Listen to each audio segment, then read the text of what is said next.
Today, I'll be responding to 20 frequently asked questions that I get about my Glowforge laser cutter. I'll organize it in 3 areas: the laser cutter itself, designing products for laser cutting, and the process of making things with it. Out of all the questions I get asked about my Glowforge, there are 7 that come up the most. The first is, why did you decide to go with a Glowforge instead of any other laser cutter company?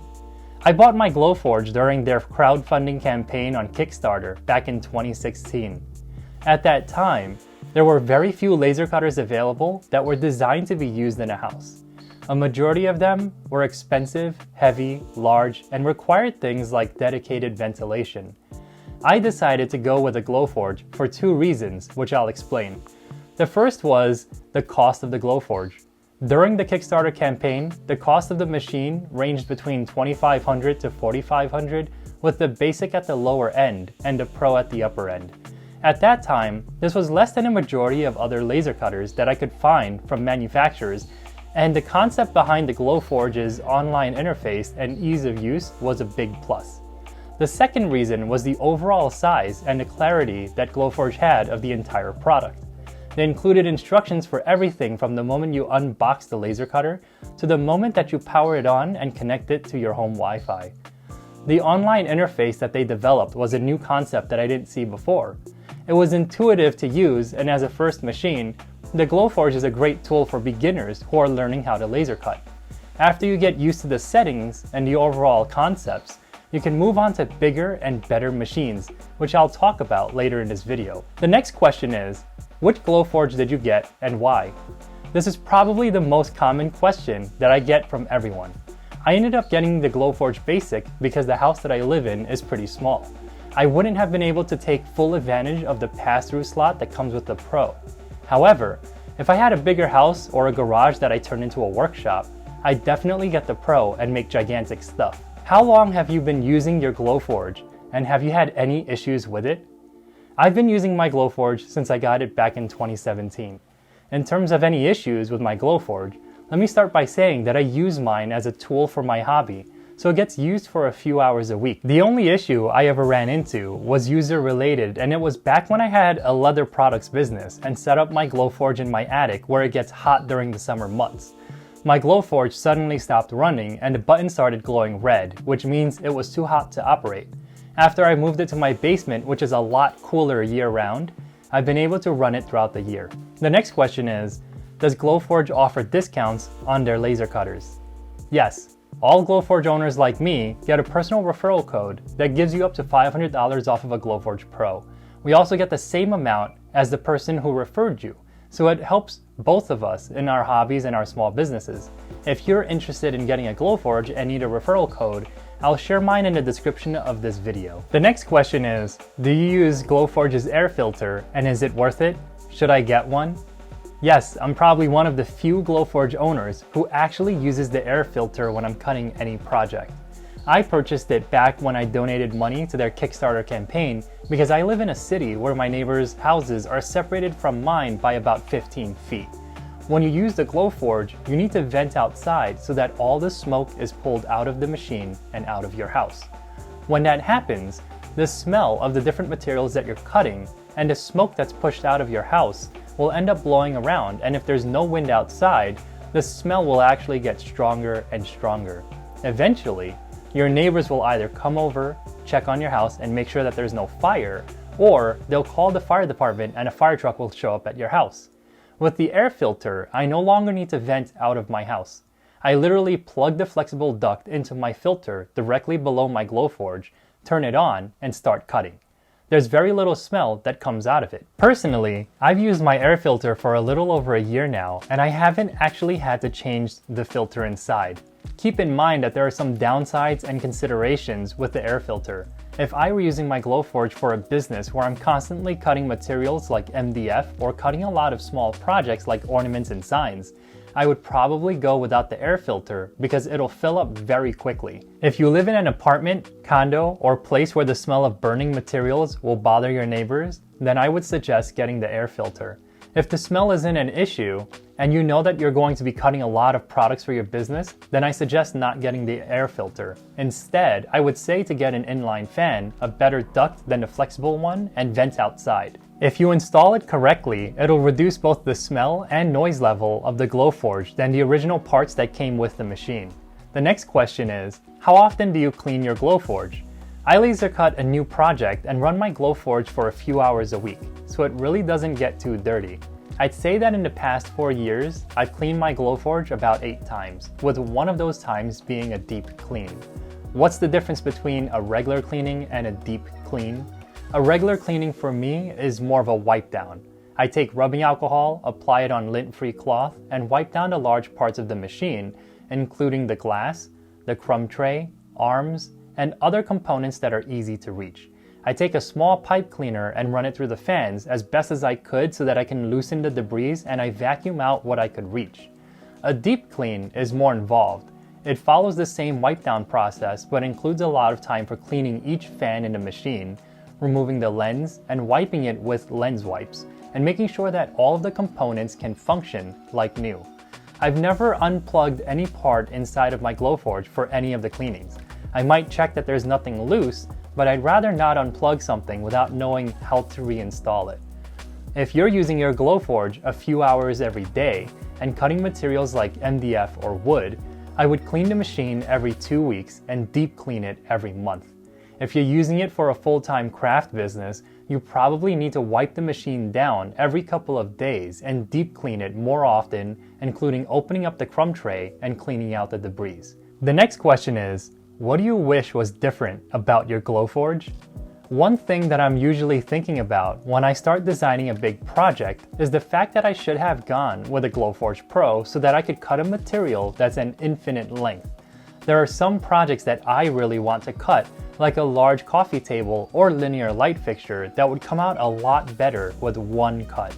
In other videos on my channel, like this simple wood side table, you can see that I come up with unique details to make a product larger than the cutting bed size of my Glowforge Basic by designing multiple pieces that are slotted and tabbed together.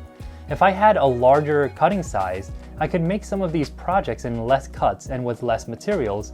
Sometimes I rotate pieces and I actually try to lay them out on the maximum size of my Glowforge Basic, which leaves awkward spaces that can't be used.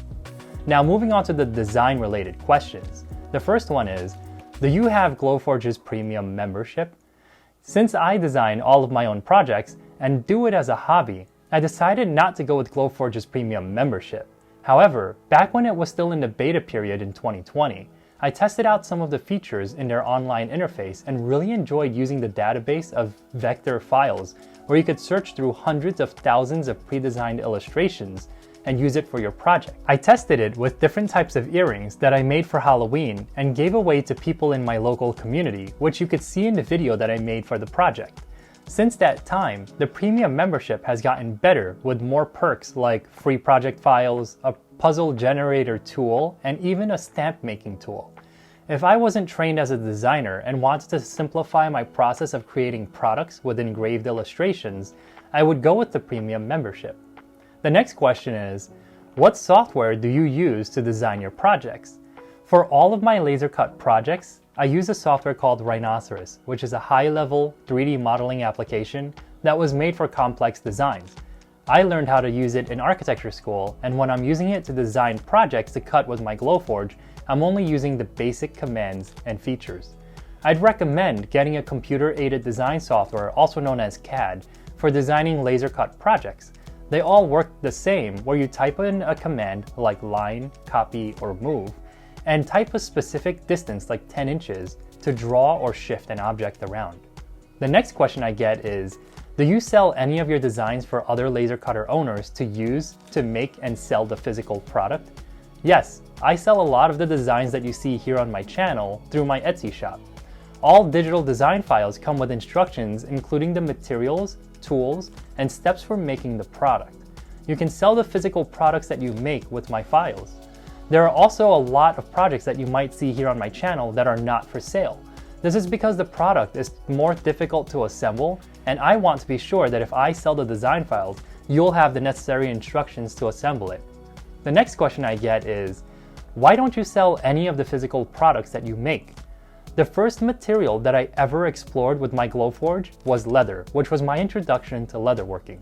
After making hundreds of products by hand, by saddle stitching, edge finishing, and other parts of the intricate process, I decided to start selling them. For about a year, I sold the physical products that I made, and eventually, I started to burn out. I learned that I preferred to design new products rather than make the same ones over and over again. At one point, I gave up on laser cutting leather and hand making leather products to sell. I decided at that moment to focus on what I love to do, which is designing unique products one time, documenting the process and sharing it here on my channel. I feel more fulfilled doing this, and it's something that I'm sure you'll discover for yourself. Some people love the business aspect of crafting and making products with their Glowforge. Some love designing and trying new things with it. To figure out what you love, you just need to step in, try, and lean into the things that you enjoy. The next question that I get is, do I need to know how to design in order to use a Glowforge and make products? No. You don't need any background in design or any skills in that area to use a Glowforge and make products. The company actually has a catalog full of different designs that you can either purchase, or through their premium membership, you can get access to all of these different products. There are also people who sell the digital design files on platforms like Etsy, where you pay for the file, download it, and simply upload it as a new project in Glowforge's interface. Be careful with purchasing some files on Etsy though. There are some sellers who resell files that they found somewhere else, and sometimes their files don't actually work. Find trusted sellers and ask around in the amazing laser cutting community groups through Glowforge's forum or Facebook. The next question is, let's say you are planning to start a small business with a Glowforge. What kind of product would you sell? If I bought a Glowforge to start a small craft business, I would think about products based on these set of questions. What type of products will I enjoy making? Simple home decor, intricate art pieces, lampshades, leather goods? How long does it take to make this type of product? If each product needs to be cut, finished, and the process is pretty simple, straightforward, and fast, maybe it's worth it. If the product has a lot of steps, will you be willing to cut the products, assemble, apply finishes to them, and sell them? Or will you eventually get tired of all the steps? How much can I potentially sell this product for? Take some time to research this on places like Etsy and Facebook Market to see what similar types of products are currently selling for and get an average. Once you get that number, think about whether the time that you're going to invest to make that product is worth the price that you can actually sell it for. Most Glowforge owners focus on simple products that have little barrier to entry, things like custom signs for home decor, wedding goods like cake toppers and nameplates, art pieces like this layered mandala, and jewelry like earrings are easy to make, take less effort than a three-dimensional product, and sell for a good price. The last question in this section is, where do you find inspiration for your projects? I know a lot of designers and craftspeople who make so many amazing projects and eventually get to a point where they feel like they don't have any unique ideas for their next project. When this happens to me, I usually go onto Glowforge's forum or laser cutter community groups on Facebook and scroll through all of the beautiful photographs of the work that people are sharing. I look at all the different types of projects that are being shared and focus on the ones that catch my attention right away or is similar to the types of projects that I'm currently making. Eventually, I start coming up with ideas based on the trends, design aspects, construction techniques, or things that I love about each project that I saw. Maybe a holiday is coming up and I remember that I've always wanted to try making ornaments, or as an architect, I might see a photo of a building that looks amazing and inspires my work. With the idea in mind, I go out for a walk or a run and think through the different possibilities of what I could make next. As soon as I get home, I write down a list of the ideas and start sketching them out. Sometimes, we just need to pick our heads up, look away from our work, and take a moment to appreciate what others in our community are doing. We might also need to get up and just go outside to get our blood flowing. A good idea will eventually come. You just need to be ready to catch it. Now let's move on to questions about my process of making products. The first one is, what's the white paper that you put on your materials and why do you put it on? The white paper is a high-tack paper masking tape that you unroll and stick onto the surface of your materials. If you purchase materials from Glowforge's shop, it comes with a masking tape perfectly applied to it with a barcode that the onboard camera scans and uses the preset laser settings to cut, score, and engrave the material.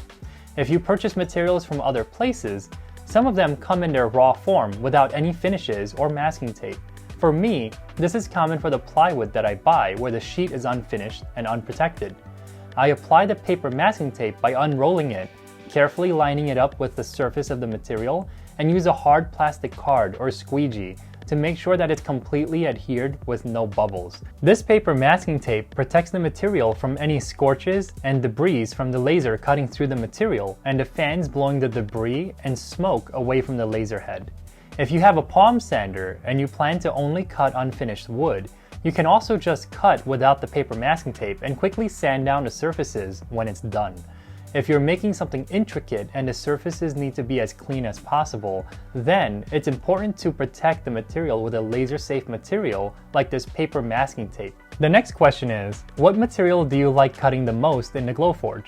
I'm always between acrylic and wood for my projects, but my favorite would have to be plywood with either a cherry or a walnut finish. When I'm looking for a dark colored wood, I go with walnut because when the wood is finished with oil, it has a subtle dark brown color that looks great with a semi-glossy finish.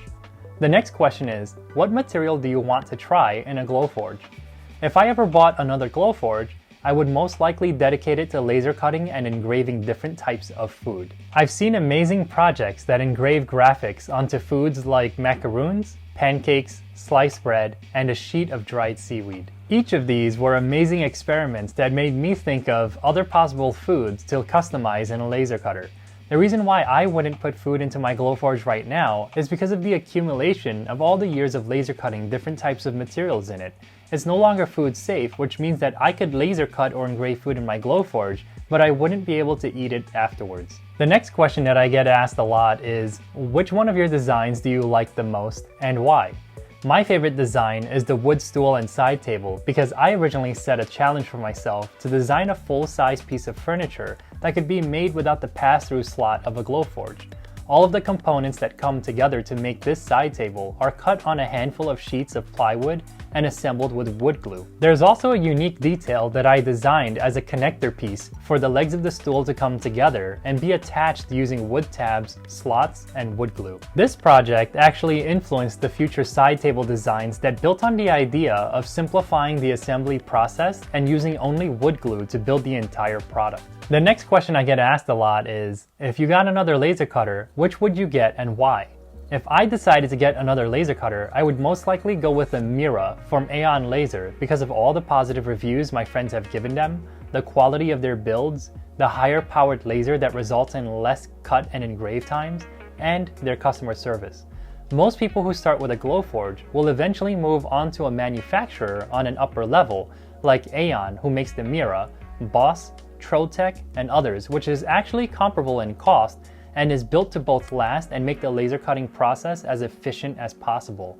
These other manufacturers also make their cutting bed size larger, include a pass-through feature, and rotary attachments to engrave glass cups, bottles, and other objects. If you're new to laser cutting, I would recommend a Glowforge because it has a simple user interface that makes it the easiest to use. Once you get the hang of it and make money from your products, I'd suggest upgrading to a higher level cutter that will require basic laser cutting knowledge. The last FAQ that I'll answer in this video is, what advice do you have for someone just starting off with a Glowforge?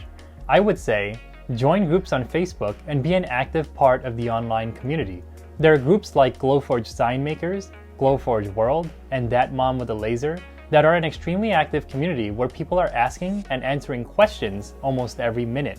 There are lots of people in these communities who are fantastic at business, design, or crafts that could help you get started with almost anything that you need. From starting a new business to figuring out the correct laser cutting settings, these communities have people who can help you save time, money, and hours of headaches. I've seen troubleshooting questions get answered within 10 minutes, friendships that lead to design collaborations happen every day, and a supportive atmosphere in these groups that will give you the energy and motivation that you need to make amazing things every day. The other suggestion I have is to share your work. I know a lot of people feel like they don't have time to photograph and share every project on social media, or might be scared to put something out into the world, but it's the best way to show your family and friends what you're up to. It'll also help you get your work in front of potential customers so that you can do what you love while making a living doing it. I hope this video answers your questions about owning a Glowforge. If you want to see custom projects that I've made in the past year, you'll love this video of 35 of my laser cut projects. Thanks for watching, and I look forward to seeing you again next week.